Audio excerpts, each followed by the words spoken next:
आओ दोस्तों, पाठ 2, फसलों के त्योहार। आओ पहले इससे पढ़ें। सारा दिन बोरसी के आगे बैठकर हाथ तापते हुए गुजर जाता है। मतलब सारा दिन बोरसी मतलब अंगीठी के आगे बैठकर हाथ तापते मतलब सेकते हुए गुजर जाता है। कहाँ तो खिचड़ी के समय धूप में गर्माहट की शुरुआत होनी चाहिए, और यहाँ हम सूरज के इंतजार में आस लगाए बैठे हुए हैं। पूरे 10 दिन हो गए, सूरज लापता है। 10 दिन हो गए, सूरज नहीं निकला। आज सुबह तो रजाई से निकलने की हिम्मत ही नहीं हो रही थी। बाहर देखते से तो समय का अंदाजा बिल्कुल नहीं हो रहा था, लेकिन घर में हो रही चहल पहल अब पता चहल पहल से पता लग रहा था।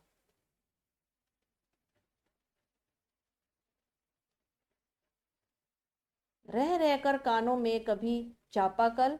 चापाकल मतलब होता है, इसका मीनिंग है जमीन से पानी निकालने का यंत्र होते हैं, उसे चापाकल कहते हैं। चलने और पानी के गिरने की आवाज, तो कभी किसी के हाक लगाने की आवाज, हाक लगाने की मतलब जोर से पुकारने की आवाज आ रही थी।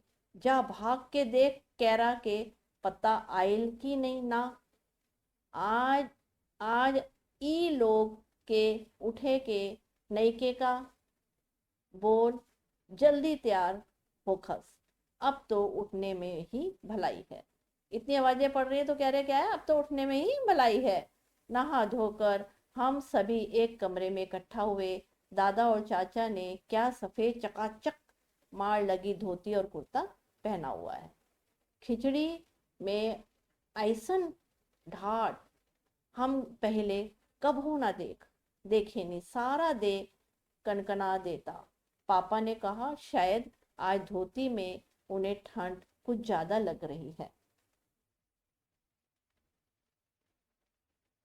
सामने मछिया पर खादी की सफेद साड़ी पहने हुए दादी बैठी थी। आज दादी ने अपने बाल धोए हैं, एक सफेद सेमल की रुई जैसे हल्के फुल्के बाल। गौर से देखने पर भी एक काला बाल नजर नहीं आता, बिल्कुल धुली धुली सी लग रही है दादी। उनसे सामने केले के कुछ पत्ते कतार में रखे हैं, जिस पर तिल, मिठा, चावल आदि के छोटे छोटे ढेर पड़े हुए हैं। हमें बारी बारी से उन सभी चीजों को छूने और प्रणाम करने के लिए कहा गया। जब सब ने ऐसा कर लिया तो उन सभी चीजों को एक जगह इकट्ठा करके दान में दे दिया। तो अपी दीदिया बुरी फंसी। उन्हें ना तो चूड़ा दही की दी ही पसंद है और ना ही खिचड़ी। पर आज तो फरमाइशी नाश्ता नहीं चलेगा। उन्हें दोनों ही चीजें खानी पड़ेंगी। आज खिचड़ी जो है, खिचड़ी खाने के बाद सभी ने गैया से आए तिल, गुड़ और चीनी की तिलकुट को बड़े चाव से खाया। खाते खाते मैं सोच रही थी कि कितनी अलग है ये खिचड़ी जो आज अभी हम मना रहे हैं। स्कूल में हम तो जो खिचड़ी मनाते थे उसकी अलग ही मस्ती हुआ करती थी। छुट्टी का दिन नाव में बैठकर गंगा नदी की सैर, और फिर टापू पर बालू में दौड़ते हुए पतंग उड़ाना या उड़ाने की कोशिश करना, कितना मजा आता था। इधर हम पतंग उड़ाते थे और वहीं थोड़ी दूर पर गुरु जी, बिमला, दिंदा, आनंद जी, छिटपेट भैया सब मिलकर ईंट ईंट से बने चूल्हे पर बड़े बड़े कढ़ाओं में खिचड़ी बनाते थे। हम भी बीच बीच में अपनी पतंगों को सुस्ताने का मौका देते और मटर और प्याज छीलने बैठ जाते। वैसे खिचड़ी फिर दोबारा खाने को नहीं मिली वाकई। ढंग कैसा भी हो, पर है ये खुशियों का त्योहार। जनवरी माह के मध्य में भारत के लगभग सभी प्रांतों में फसलों से जुड़ा कोई ना कोई त्योहार मनाया जाता है।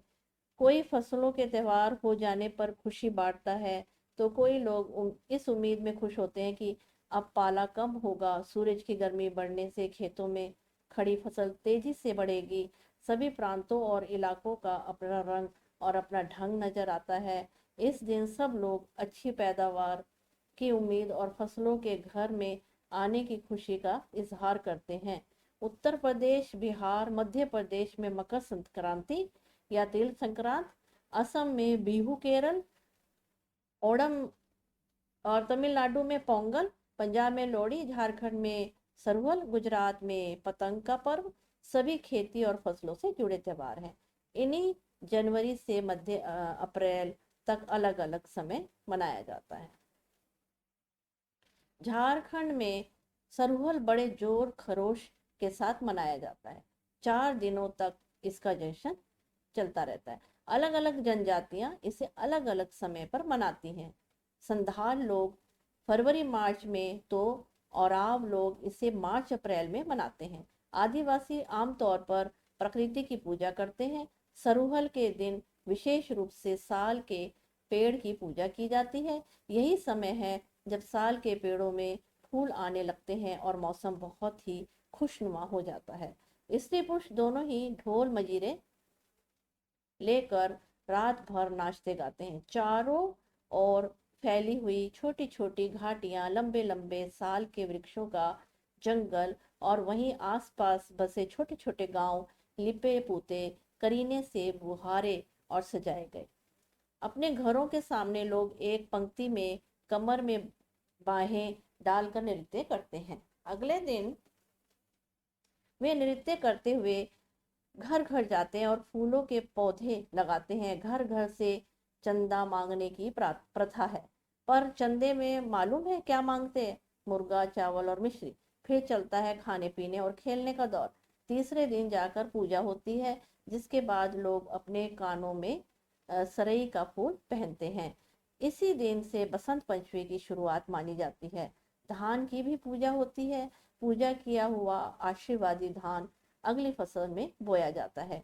तमिलनाडु में मकर संक्रांति या फसलों से जुड़ा त्योहार पोंगल के रूप में मनाया जाता है।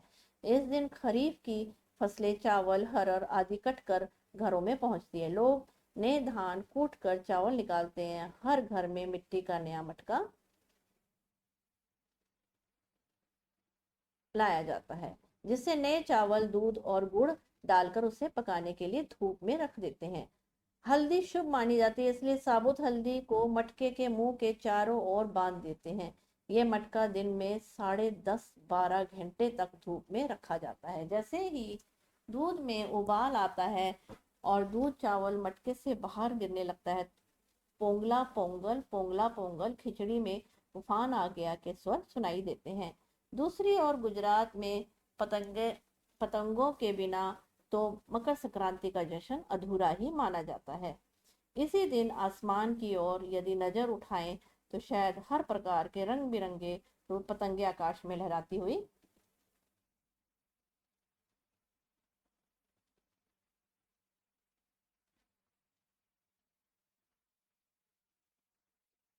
इस दिन आसमान की ओर यदि नजर उठाएं तो शायद हर प्रकार की रंग बिरंगी पतंगे आकाश में लहराती हुई मिलेंगी। प्रत्येक गुजराती, चाहे वह किसी भी धर्म या जाति या आयु का हो, पतंग उड़ाता है। हजारों लाखों पतंगों से सूर्य भी ढक सा जाता है। कुमाऊं में मकर संक्रांति को घुघुतिया भी कहते हैं। इस दिन आटे और गुड़ को गूंद कर पकवान बनाए जाते हैं। इस पकवानों को तरह तरह के आकार दिए जाते हैं, जैसे डमरू, तलवार, दाड़िम का फूल आदि। पकवान को तलने के बाद एक माला में पिरोया जाता है। माला के बीच में संतरा और गन्ने की गंडेरी पिरोई जाती है। यह काम बच्चे बहुत रुचि और उत्साह के साथ करते हैं। सुबह बच्चों को माला दी जाती है। बहुत ठंड के कारण पक्षी पहाड़ों से चले जाते हैं। उन्हें भुलाने के लिए बच्चे इस माला से पकवान तोड़ तोड़ कर पक्षियों को खिलाते हैं और गाते हैं। कौआ आओ, भूत आओ, ले कौआ बड़ो, माँ कह दे जा सोने का घड़ो, राख खा ले पूरी, माँ कह दे जा सोने की छुरी। इसके साथ ही जिस चीज की कामना हो वह मांगते हैं। है ना कितने अलग अलग अंदाज मकर संक्रांति को मनाने के। कहीं दूध चावल और गुड़ खीर बनाते हैं, तो कहीं 5 प्रकार के नए अनाज की खिचड़ी बनाते हैं। कहीं कहीं लोगों का सैलाब नदी में स्नान के लिए उमड़ पड़ता है। लोग ठंड से ठिठुरते रहेंगे पर बर्फीले पानी में कम से कम डुबकी तो जरूर लगाएंगे। हाल ये होता है कि इन जगहों पर तिल रखने की भी जगह नहीं होती। तिल से याद आया, मकर संक्रांति के दिन पानी में तिल डालकर स्नान करना, तिल दान करना, आग में तिल डालना, तिल के पकवान बनाना विशेष महत्व रखता है। तुम्हारे घर या इलाके में इस त्योहार को कैसे मनाया जाता है? इसे खिचड़ी पोंगल, मकर संक्रांति या कुछ और कहा जाता है? या तुम फसलों से जुड़े कोई और त्योहार मनाते हो? यदि तुम आपस में बात करो तो तुम्हें ये जानकर हैरानी होगी कि कई बार एक ही इलाके में रहने वाले लोग भी इस त्योहार को अलग ढंग से मनाते हैं। आओ दोस्तों, अभ्यास प्रश्न की तरफ चले।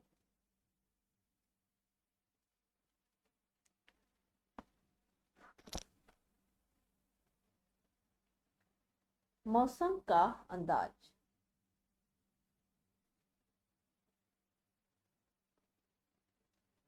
खिचड़ी में आइसन जाड़ा हम पहले कभू न देखनी। यहाँ तुम खिचड़ी से क्या मतलब निकाल रही हो? तो इसका उत्तर देंगे, यहाँ खिचड़ी एक त्योहार का नाम है जो जनवरी माह में आता है, जैसे मकर संक्रांत, पोंगल, लोहड़ी आदि। क्या कभी ऐसा हो सकता है कि सूरज बिल्कुल ही ना निकले? अगर ऐसा हो तो ऐसे आगे बढ़ाएंगे। सूरज बिल्कुल ही ना निकले, ऐसा होना तो संभव नहीं। हाँ, यह हो सकता है कि सूरज कोहरा, बादल आदि के कारण हमें ना दिखे। अगर ऐसा होता है तो दिन में ही अंधेरा हो जाएगा। हमें बाहर निकलने, काम करने में मुश्किल होगी।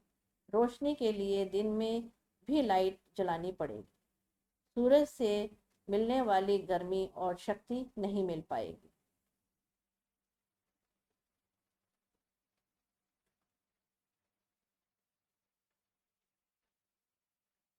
अपने साथियों के साथ बातचीत करके लिखो। बाहर देखने से समय का अंदाजा क्यों नहीं लग पा रहा था?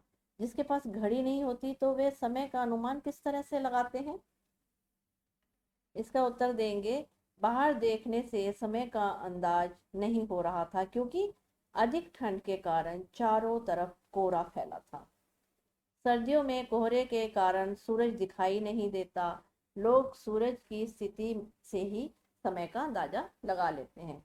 जिनके पास घड़ी नहीं होती वे समय का अनुभव सूरज की स्थिति और दिशा देखकर लगाते हैं। रात के समय का अंदाजा कुछ महत्वपूर्ण तारों की स्थिति के अनुसार भी लगाया जाता है। तुम्हारी जुबान। आज ई लोग के उठे के नई खेका। इसका हम लिखेंगे, आज इन लोगों को उठना है, उठना नहीं है क्या? अगला, जा भाग के देख केरा के पत्ता आइल की ना। तो इसको लिखेंगे, जल्दी जाकर देखो कि केले के पत्ते आए या नहीं।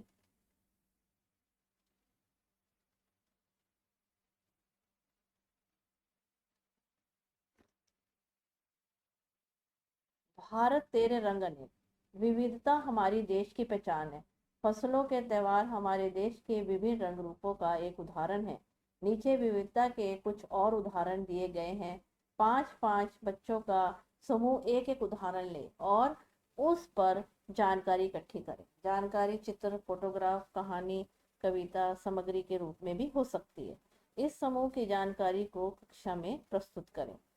जैसे हम पहला लेंगे भाषा। तो इसके लिए लिखेंगे, भारत में अनेक भाषाएं बोली जाती हैं, जैसे गुजराती, मराठी, बंगाली, पंजाबी, उड़िया, तेलुगु, हिंदी आदि। अगला हम लेंगे कपड़े। इसके बारे में बोलते हैं, हर प्रांत के वेशभूषा में ज़्यादातर साड़ी, सूट, लहंगा ही स्त्रियों द्वारा पहना जाता है और पुरुषों में धोती, कुर्ता, लुंगी, पजामा, पैंट आदि पहना जाता है। अगला लेंगे नया वर्ष। अलग अलग जगहों पर नया वर्ष मनाने का तरीका जो है अलग अलग होता है। जैसे बैसाखी पंजाब में और विशु केरल में आदि। भोजन, अलग अलग राज्यों में अलग अलग प्रकार के भोजन मिलते हैं। जैसे छोले भटूरे, राजमा, मक्के की रोटी, सरसों का साग पंजाब में, डोसा, इडली, सांभर दक्षिण भारत में, खाखरा, ढोकला आदि गुजरात में, और दाल बाटी चूरमा आदि राजस्थान में। और भी तुम जानते हो दोस्तों तो और भी बच्चों को बताइए। अगला है लोक कला। प्रत्येक प्रांत की कला यहाँ की संस्कृति का परिचय देती है। जैसे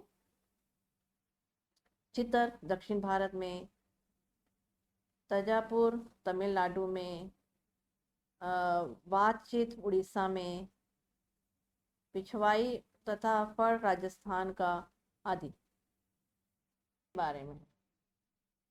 फसल के त्योहार पर तिल का बहुत महत्व होता है। तिल का किन किन रूपों में इस्तेमाल किया जाता है पता करो। तो तिल का तिल पट्टी पे भी बनाया जाता है, तिल का तेल भी होता है, ऐसे इस्तेमाल किया जाता है। क्या तुम जानती हो कि तिल से तेल बनता है और किन चीज़ों से तेल बनता है और कैसे?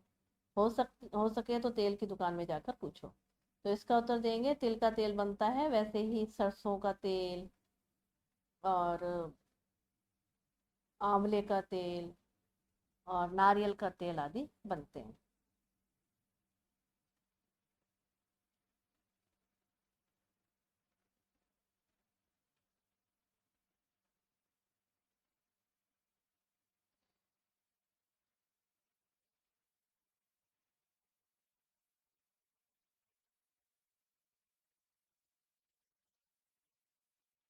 किसान और चीजों का सफर।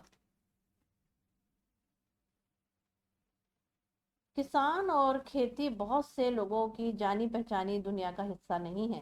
विशेष रूप से शहर के ज्यादातर लोगों को ये एहसास नहीं है कि हमारी जिंदगी किस हद तक इनसे जुड़ी हुई है। देश के कई हिस्सों में अनाज किसानों का जिंदा रहने के लिए बहुत मेहनत और संघर्ष करना पड़ रहा है। अगर यह जानने की कोशिश करें कि हम दिन भर जो चीज़ें खाते हैं वे कहाँ से आती हैं, तो किसानों की हमारी ज़िंदगी में भूमिका को हम समझ पाएंगे। आलू की पकौड़ी, बर्फी और आइसक्रीम, इन तीन चीज़ों के बारे में नीचे दिए गए बिंदुओं को ध्यान में रखते हुए जानकारी इकट्ठी करो और मेरी कहानी के रूप में उसे लिखो। किन चीज़ों से बनती है? इन चीज़ों का जन्म कहाँ होता है? हम तक पहुँचने का उनका सफ़र क्या है? किन किन हाथों से होकर यहाँ तक पहुँचती है? इन्हें पूरे सफ़र में किन लोगों की कितनी मेहनत लगती है?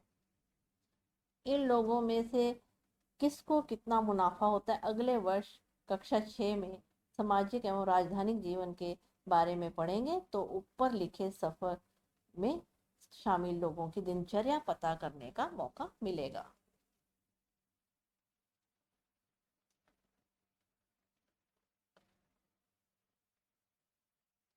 आलू की पकौड़ी के लिए जो है सामग्री क्या चाहिए होगी, किन किन चीज़ों की ज़रूरत होगी?